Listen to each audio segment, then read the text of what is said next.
batang si Noel 7 taong gulang. Matalino, tahimik tuwing madaling araw.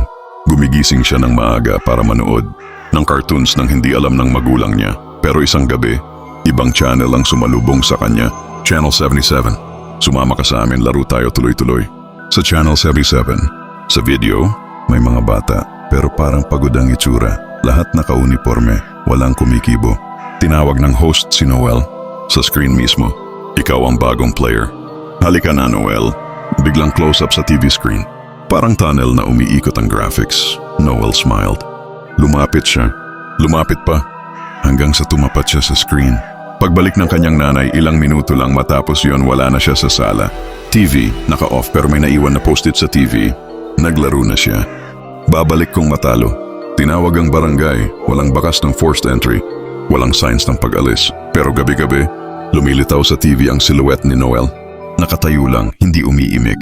Pero minsan, maririnig ang bulong. Nanay, matalo na sana ako. Hanggang ngayon, hinahanap pa rin si Noel. Pero sinumang nagbukas ng TV sa eksaktong 3:03 AM, may pagkakataong makita siya sa static. Kung may bata kang biglang nawala, baka nanonood pa rin siya sa Channel 77.